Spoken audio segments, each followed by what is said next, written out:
A&M, the Nicholas Institute at Duke University, the Nature Conservancy, and the Bridge Collaborative. And this project was funded by the National Academy's Gulf Research Program. Next slide, please. So I'm Lydia Olander from Duke University. The other leads for the GEMS project are David Yaskowitz from the Heart Research Institute, Christine Shepard from the Nature Conservancy, and Heather Tallis from the Bridge Collaborative. And later today, you'll also hear from other members of our team, Christine Hale, Katie Warnell, and Heather Tallis. And you'll meet some of the other members during the Q&A at the end, probably. Next slide, please. The motivation for this work started with the Deepwater Horizon oil spill in the Gulf of Mexico just over 11 years ago. A series of National Academies of Science reports in the years after the spill emphasized the need for measuring the social and economic impacts of both the disaster itself and the restoration efforts designed to mitigate its effects. Next slide. While billions of dollars have been and are still being spent on Gulf Coast restoration, there is still no shared platform for assessing and reporting on restoration progress and effectiveness for the social and economic goals that are shared by many of the institutions working in the region. We hope that this project will lay the groundwork for just such a shared platform for restoration project managers and for funders in the Gulf. And we hope that this could also be a model for other regions. Next slide, please. Over the past 3 years, we've created conceptual models to identify the likely social and economic outcomes of different types of restoration projects taking place in the Gulf of Mexico. For each of these outcomes, we brainstormed an initial set of social and economic metrics and then refined those metrics with input from experts and practitioners. Finally, we developed measurement protocols with details about methods and resources for measuring these social and economic metrics. Throughout this process, we incorporated feedback from a broad range of experts, practitioners, and funders, with individuals from over 70 institutions, mostly in the Gulf, who have been involved. A list is on the website, and I know many of you on this call have been part of this process, and we really thank you for your input and help along the way. Next slide, please. We conducted this work for around 20 different restoration approaches used across the Gulf, including 7 different types of habitat restoration, which included a deep dive into different techniques for oyster reef restoration.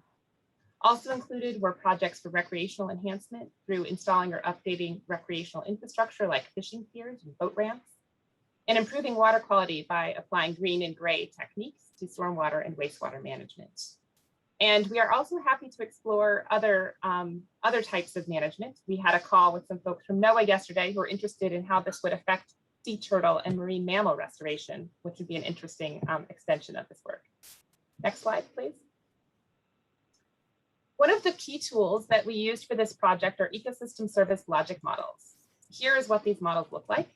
The slide shows one pathway in a logic model tracing how a management action, in this case, planting a new oyster reef that's in the dark blue box, how that changes outcomes for people. It shows how the ecological and biophysical changes caused by this management lead to changes in how people use or appreciate the resources. In this case, we're thinking about recreational harvest of fish or shellfish that tend to live around these oyster reefs in the light blue.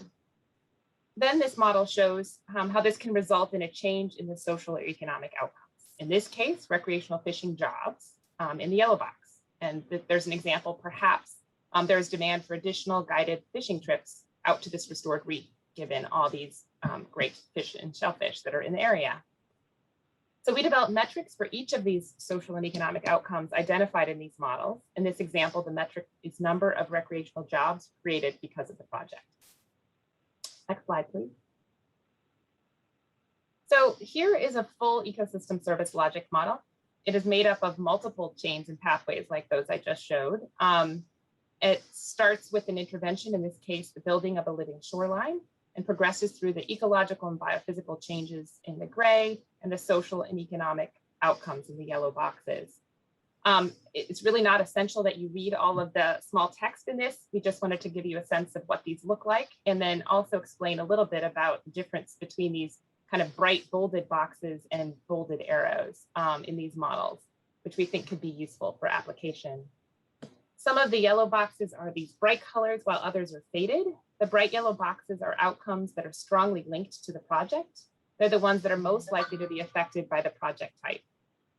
For living shoreline projects, these are property protection from erosion, economic activity related to the restoration project, and knowledge related to the benefits that living shoreline projects have. The bold arrows indicate the strongest links to identify the pathways that are driving changes in these outcomes. And this can help you quickly see which outcomes are most important to you or your project and to consider in the project planning and monitoring process. The model shown here illustrates a general case based on what is understood for most living shorelines in the Gulf. However, we know that the habitats associated with and adjacent to living shorelines can vary significantly and may provide additional benefits that are not highlighted in this general model. So it is always important to adjust and specify the model to your project context. And our tools allow you to download and edit these kinds of models so they can be specific to the project that you're working on. Can you click, please? Thanks. These models can help you consider the potential effects of your projects in a few different ways. To think about what outcomes a project is likely to have. So this can help tell a more complete story about how a project affects the local community and communicate this with a broader set of stakeholders. These models can also help to identify which kinds of projects will have certain social and economic outcomes that you or your stakeholders are interested in seeing. For the GEMS project, we use these outcomes as a starting place to identify what metrics were needed to measure the social and economic changes that are caused by restoration projects. Next, we're going to do a little bit more on these metrics. Next slide, please. There are 44 metrics, which is a lot, and not all apply to all restoration approaches. So we organize the metrics to help answer some specific questions we think project planners, funders, and others might be interested in. For example, you might want to know which impacts can be reported on by rolling up information collected by many different projects. Or you might want to know which impacts can't be observed at a project scale, so need a different kind of monitoring or measuring investment. We differentiated between metrics appropriate to measure at the project scale and those that can only be observed or modeled at the program or Gulf-wide scale. Next slide. You might also want to know which metrics can be easily measured now versus those that may require some additional effort and capacity, or perhaps methods that are not so well established. So we identified 3 different tiers of metrics. Tier 1 metrics are relatively low effort and easy to measure. Tier 2 metrics would require some additional effort and expertise for data collection or analysis. And the research and development metrics are not yet fully established, or they require data that's not readily available. Next slide. And we also wanted to provide a short list of metrics that can be used for consistency across projects, for comparison, or for rolling up results. And we identified a set of core metrics for each project category. These are common across project types, across project types, entirely across all of them, or sometimes just within a specific category. And core metrics can be useful for comparing projects and rolling up results, as I mentioned. These metrics are color-coded by restoration category. So there are 4 categories that we use: habitat restoration, oyster reef restoration, recreational enhancement, and water quality improvement projects. A handful of metrics are common across all of them, but more often you will see more metrics common within those categories. Next slide. We also have measurement protocols being developed for each of the project scale metrics that are tier 1 or tier 2. And these describe the methods you would use for quantifying how much each of these metrics is changed by the restoration project, and also who has access to these measured outcomes. This can help answer questions about access, distribution, and equity of the outcomes.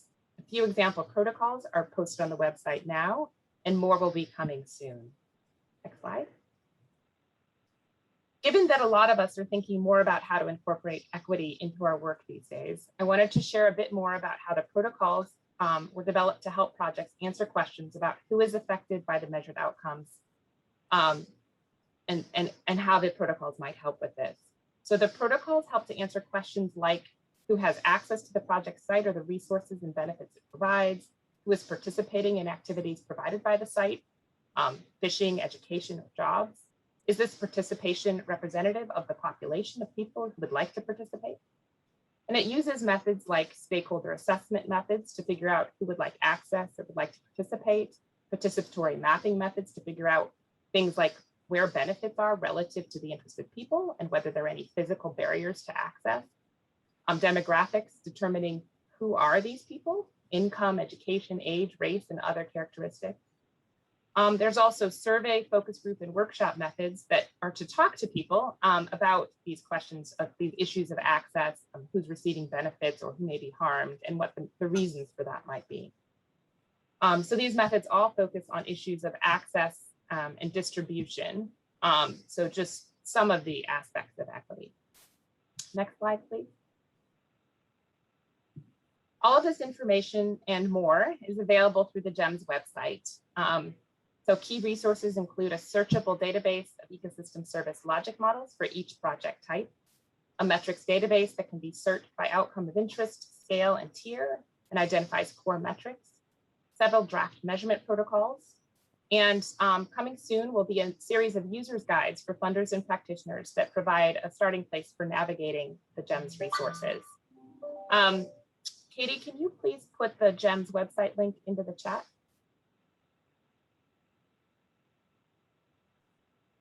And I would love you to start thinking about any questions, and please start putting them into the chat for us. I have now kind of done an overview and introduction of the GEMS project and the resources that we've created. Now we're going to jump into a few examples, kind of walking through these resources and how they can be used. So I'm going to turn this over to Katie to get us started on that. Thank you.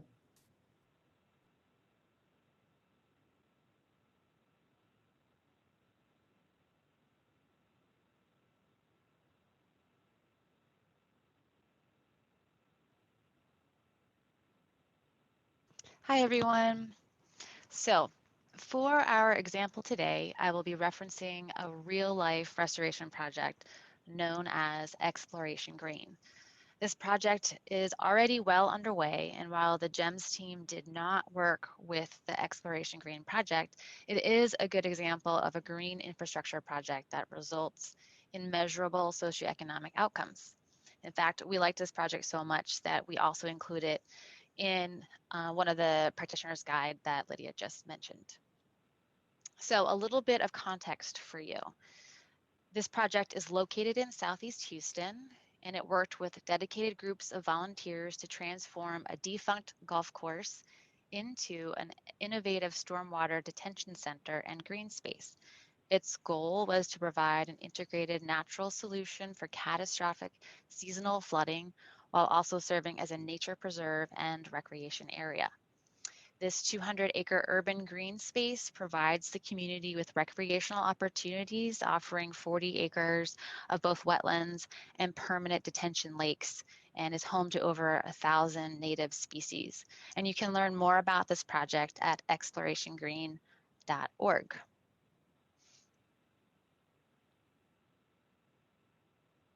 So for today, you're going to pretend that you are a project manager of what will become Exploration Green, but you're in planning phase. Exploration Green is just a twinkle in your eye.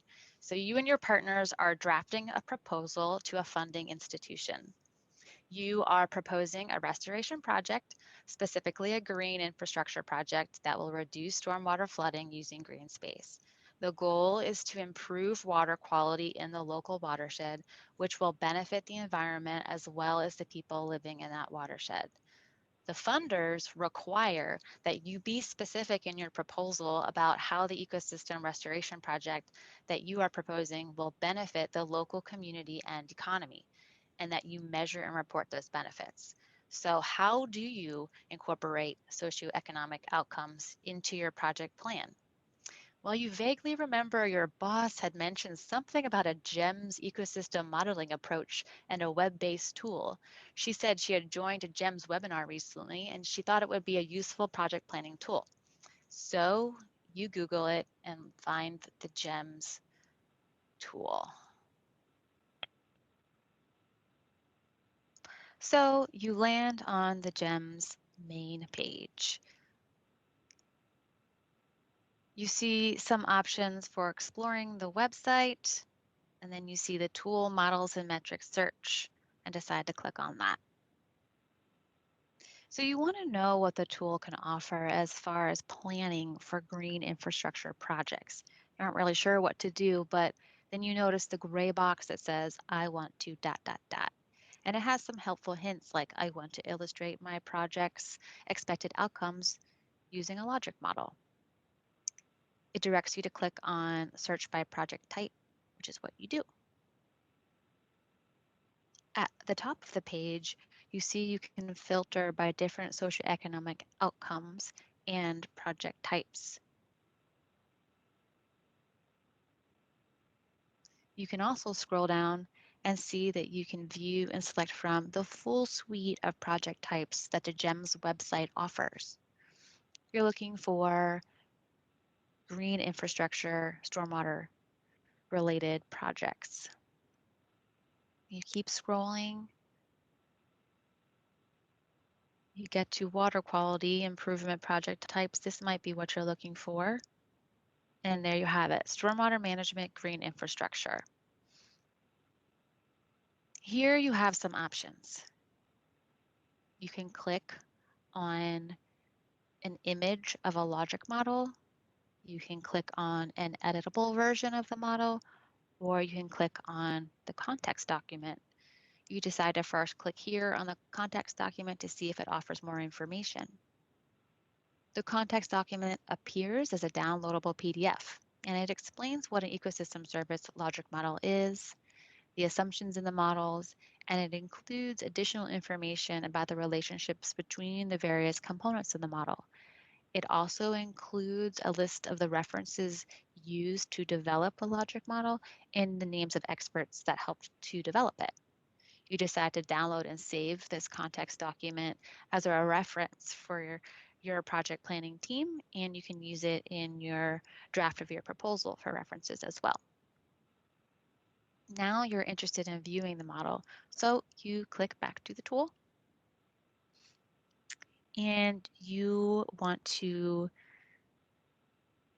see the model, so you click on model image. Here you can see the full ecosystem service logic model that was developed for green infrastructure. Specifically, this model was built for a project that is adding green infrastructure components to stormwater management systems. You get excited because this sounds just like what you envisioned for Exploration Green. And the model has components that are similar to your project proposal. You plan to transform a defunct golf course into a water retention pond that captures floodwater and promotes vegetative growth. Your project also involves converting old golf cart paths into hiking and biking trails through a nature park with picnic areas. The model shows all the changes that are likely to occur due to the addition of green infrastructure, which is the intervention here on the left-hand side. In the middle are the changes to the biological and ecological systems, which are the gray boxes, which then influence how people use the project area. So those are the light blue boxes. And then the social and economic outcomes are on the right-hand side. So these are the yellow boxes. You notice that outcomes that are strongly linked to the intervention are a darker shade of yellow compared to the outcomes that are a bit weaker. Those are the lighter yellow boxes. Additionally, crucial pathways to strongly linked outcomes are indicated with bold arrows, as well as bold outlines around the intermediate components. For example, adding green infrastructure is strongly connected to aesthetics, which is then also strongly linked to green space recreation, which then results in the socioeconomic outcome of cultural values such as knowledge, sense of place, livelihood option, existence value, traditional and local knowledge, etc. This is exactly the type of outcome that you and your project team envision, and you know your boss is going to be happy when she hears that this model validates your project plan. In fact, you see there are many socioeconomic outcomes of green infrastructure that you could justify in your project proposal. Some are outcomes that you've already been talking about in your project team, such as property protection from flooding. But others are new and make you think of some additional partners you might want to invite because they will be interested in this project. So you download and save this model as a starting point for understanding how your project will result in some or most of these outcomes. You're excited to share this new information with your team, but you want to click back to the tool first. You see that you can also use that editable version of the model to make your own, but you aren't quite ready to do that yet. You do want to see what it looks like, so you click to take a quick peek. Here's the model again, but you notice at the bottom a toolbar appears. You can edit, add, delete, and when you're happy with it, it will give you an option to download and save your specific model that you created based on your ideas for your project.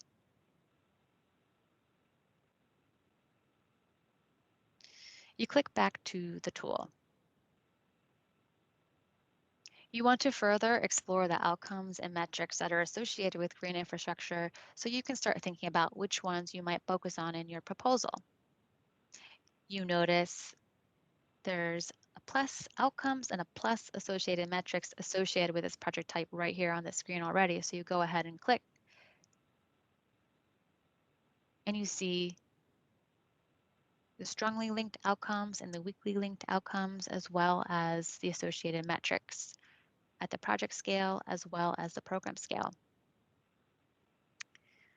You aren't really ready yet to dive into which metrics you want to monitor for. First, you need to discuss all this with your project team. I wonder if you can print it. Yep.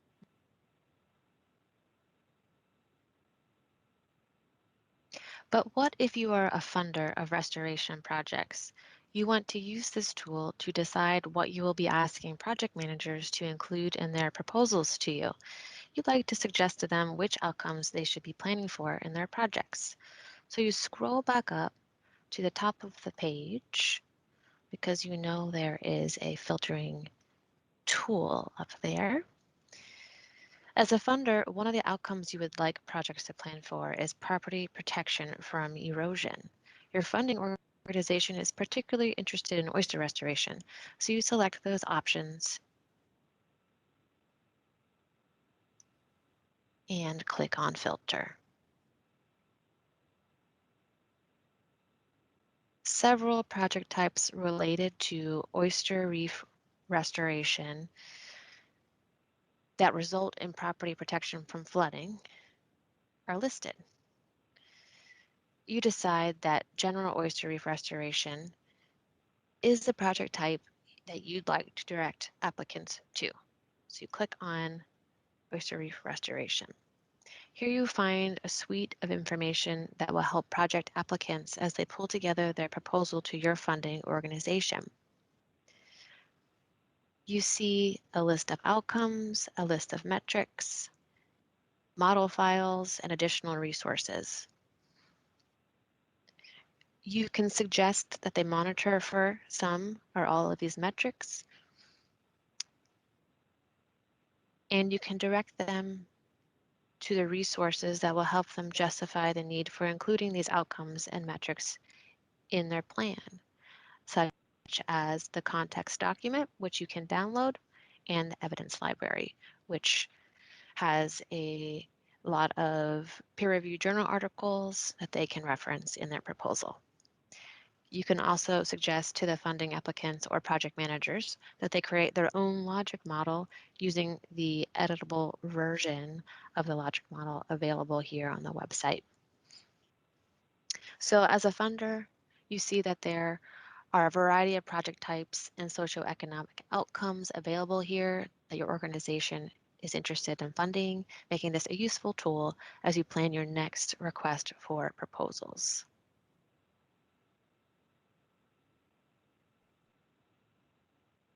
Great. Thank you very much, Chris, for those examples on how these tools could be used for planning, both at the project scale and for a funder. So hopefully that sparked some ideas and some questions. Again, please feel free to put those in the chat or to chat to Sarah Mason, who will read off questions to us a little later. We're going to do one more example. And this example would be focused on monitoring. So we're going to jump into that next. So Katie, I'm going to turn it over to you to get that started for us. Thanks, Lydia. In this first example, we'll look at how practitioners can use GEMS resources for monitoring individual projects.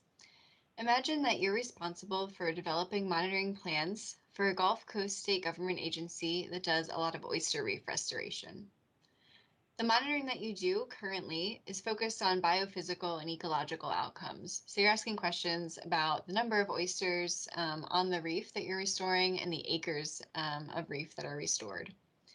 You'd like to expand your monitoring to include socioeconomic outcomes as well as ecological outcomes.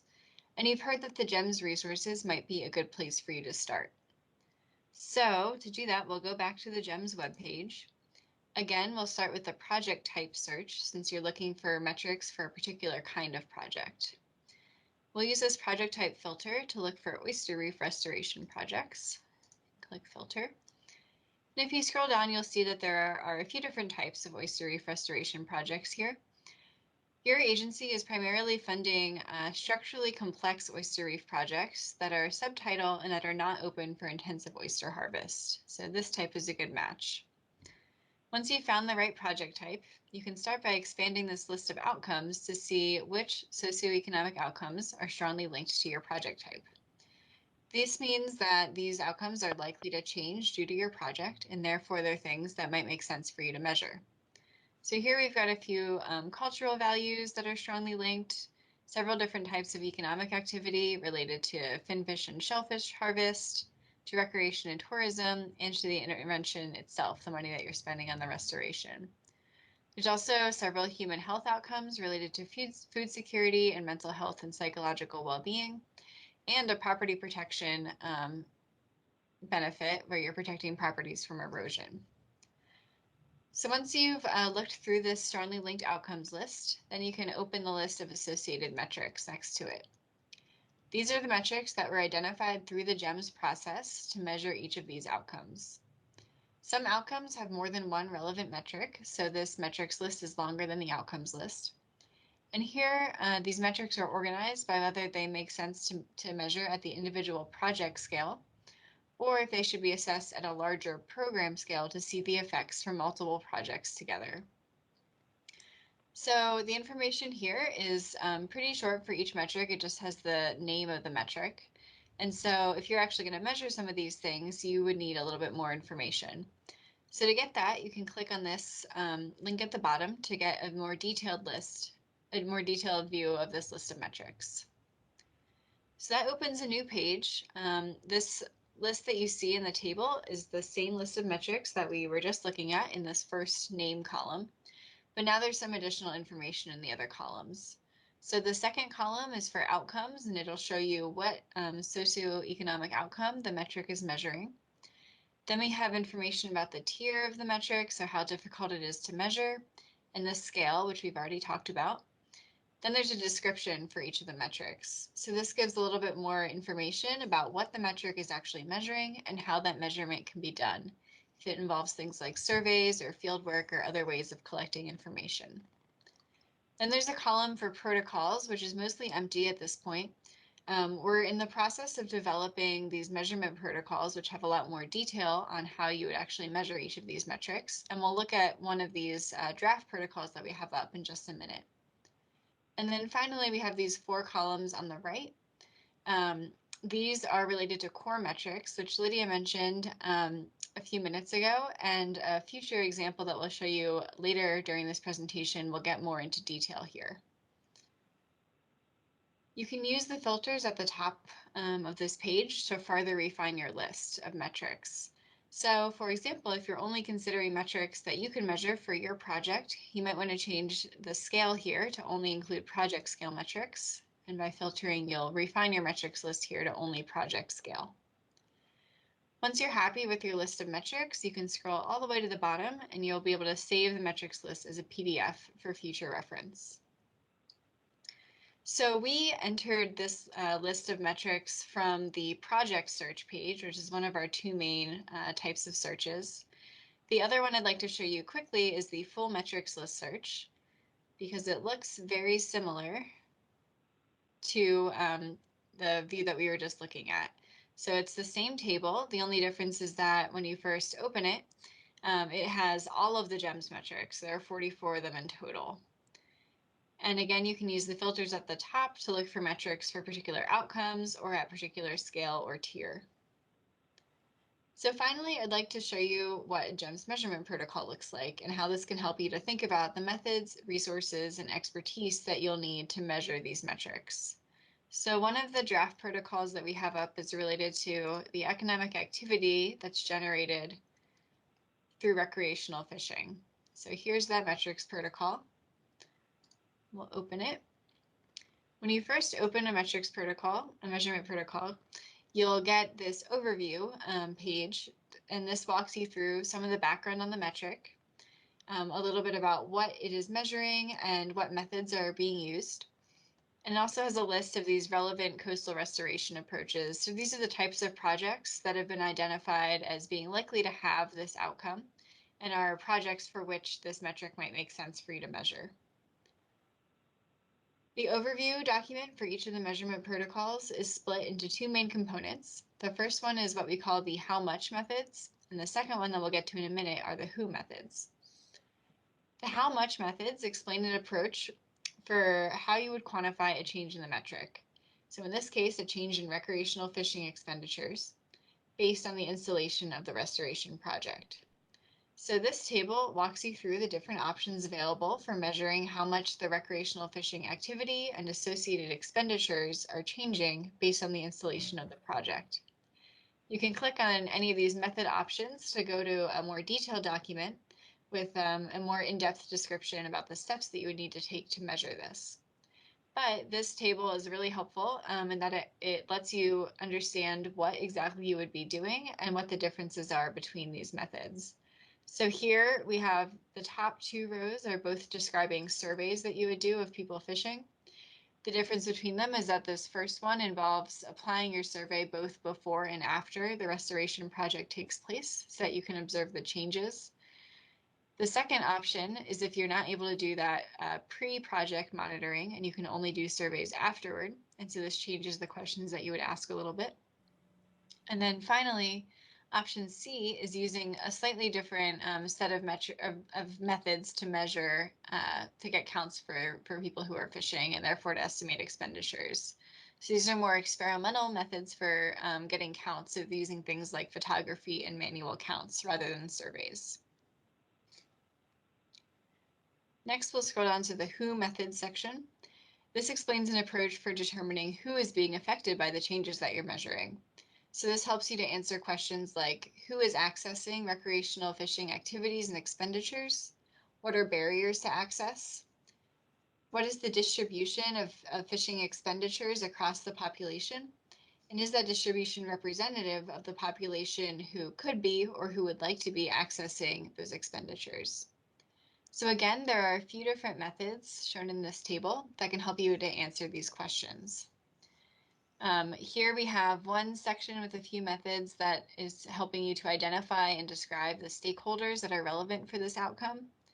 There's also an accessibility checklist to help you assess from a project perspective how accessible your site is to people who might want to access it for recreational fishing.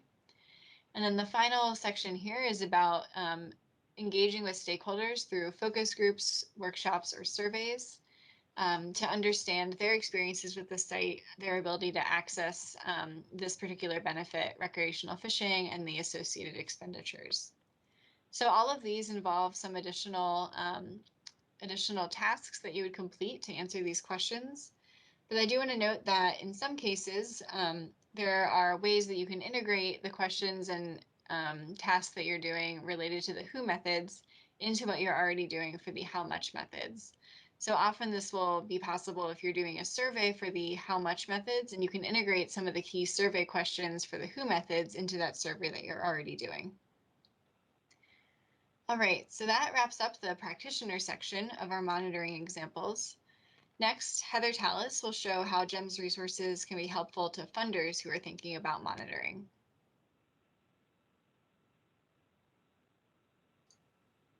In a second example, let's imagine that we are a funder that's investing in all of the major types of restoration in the Gulf, and we already require ecological monitoring by the projects that we invest in.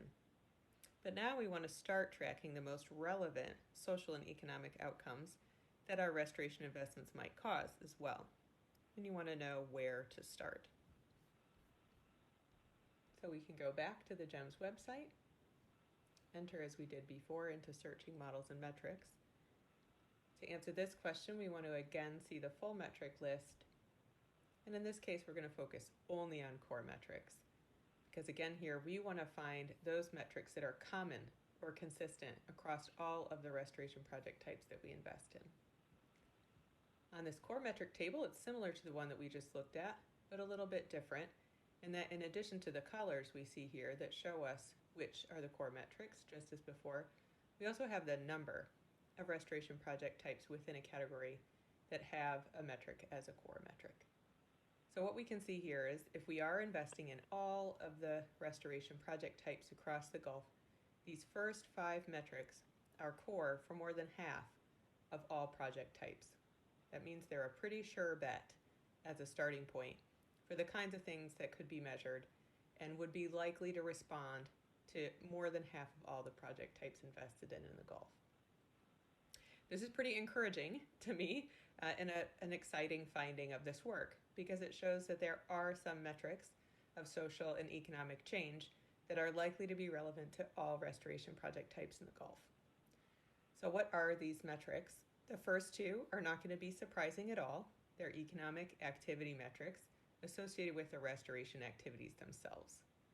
So the first one is restoration jobs, so literally the number of jobs created by the restoration project itself. And the second one is restoration expenditures. Again, not surprising, the amount of money invested in the project directly. So these are just direct activities of the project, but they are social and economic outcomes that can be tracked and reported. The next core metric is also an economic activity metric, but this time associated with recreational activities that the restoration projects likely support. And this would track the change in recreational activity expenditures, so economic flows, invested in the region through recreational activities supported by the project. And then the final 2 core metrics that apply to all restoration project types are human health metrics. The first one is change in cognitive function. This relates to things like simple recall or memory that's likely affected by time and nature. And the second is change in subjective well-being, or how people report feeling, how they say they're feeling at a given time. And both of these are related to people's experience and response to having time in nature at restoration projects. So again, these 5 metrics would be ones that would serve as a reasonable starting point. They're likely to be influenced by the majority of restoration project types funded in the Gulf. If you wanted to go further, or if you invest in only a subset of project types, you can continue to scroll down this table and see additional metrics that are core to certain project types. So if, for example, you didn't invest in water quality improvement projects, but you did invest in habitat restoration, oyster restoration, and recreational enhancements, these additional metrics are core for all of those restoration types. And those relate to things like cultural values, other kinds of economic activity related to recreation and tourism, and another human health metric associated with food security. So this gives you an example of how you can use the findings to find a relevant set of starting points if you'd like to add social and economic metrics to existing ecological monitoring.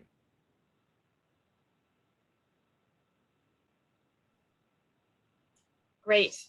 Thank you, Heather and Katie, for those examples on monitoring and metrics. We are now going to turn to questions. If you'd like questions in the chat, you can do that, and Sarah will read off those that she's collected over the course of the webinar. Also, you are welcome to unmute yourself if you have a complicated question or would like to say that verbally. And I'd like members of the GEMS team who would like to help answer questions to please turn on your cameras if you can. so that you can jump in and also respond to the questions as we move through. And while you're formulating these questions and typing them into the chat, I just wanted to mention that we have had a series of webinars that kind of cover the same content but go a little bit deeper into the planning, monitoring, and funding kind of aspects or uses of these resources, and the recordings of those are available on our website. And the recording of this webinar will also be posted soon, so feel free to share these with other colleagues who you think might be interested. And I also want to note that there is a very short survey linked on this slide here, and also if we could put that in the chat. We're hoping that people can answer this survey. It's really just to get a sense of how you might use these resources or how we could follow up with you if you're interested. So that'd be great if anyone is interested if you could fill out that survey for us. So now I'd like to turn back to questions and see what kinds of questions we have for the group that we can help answer for you. So I am not seeing anything in the chat, so I want to see if Sarah has received any in the chat. Yeah, so we have one question here about resilience, and if we could explain how resilience was considered in this project and whether there are resilience outcomes and metrics included in our database. Yeah, great question. I know that's of interest to a lot of people these days.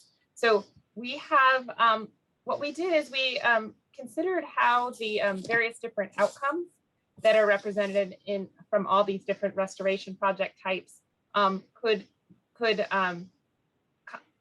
feed into resilience or could support resilience. So a number of the different outcomes that are listed provide resilience in different ways. That can be resilience for infrastructure, like reducing erosion for the shoreline, or economic resilience for communities and people. So what we've done is we've identified all of the outcomes that we think contribute to resilience. And so that's identified on the website. There have a little kind of notation next to those outcomes as they're listed, identifying the ones that we think are contributing to resilience in one way or another. And there's also a description of how we've identified those and on the website as well. Was somebody trying to unmute with a question?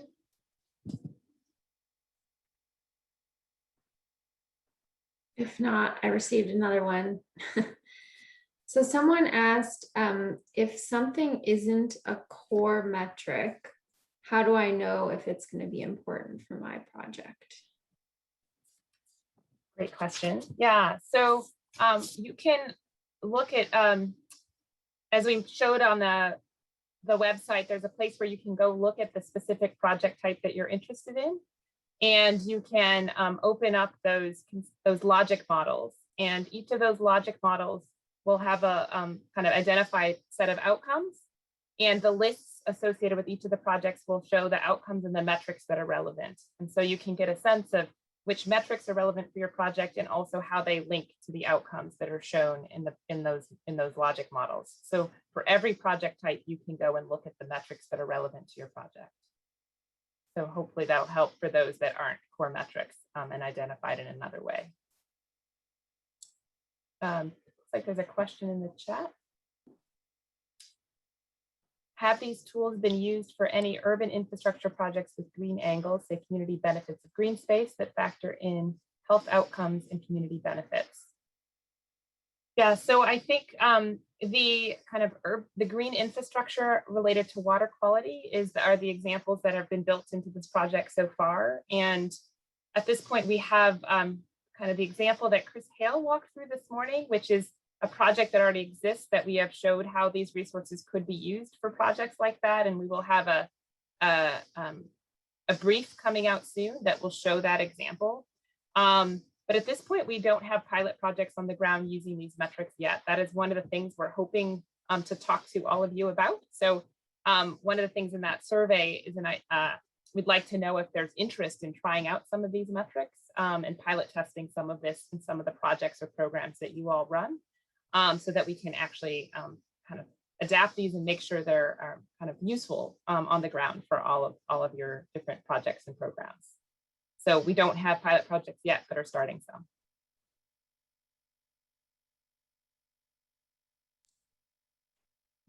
And this is an easy question, but someone asked if we have comments or suggestions on the tools or any of the resources on the website, who should I reach out to?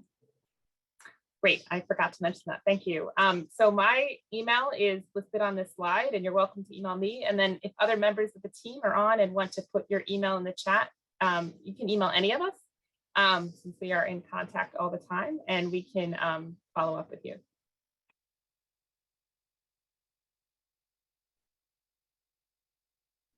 Okay, great.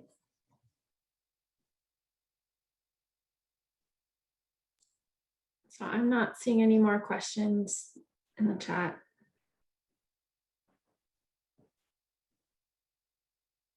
Okay, great. Just got a question in the chat from Lauren. So it says, hate to return back to earlier GEMS efforts with regard to oysters and erosion.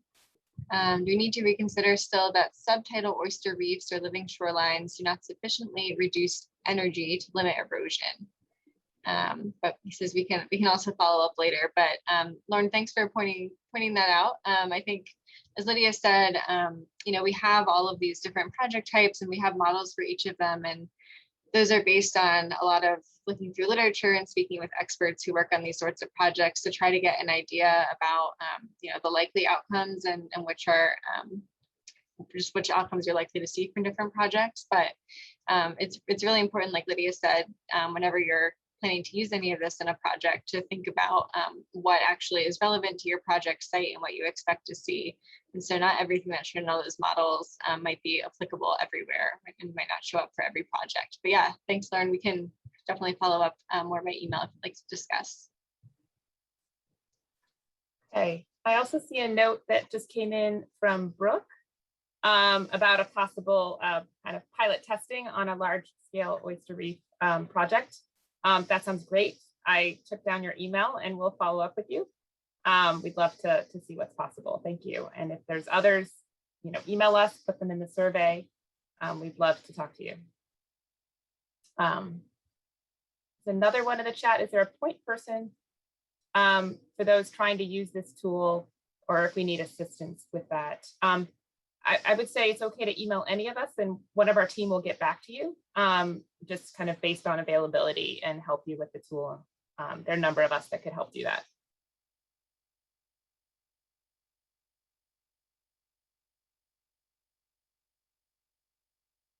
Sarah, are you seeing any other questions come in through your chat?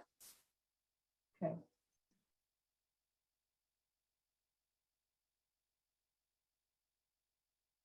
All right, I'm just pausing a moment to see if there's anything else that pops up. All right, great.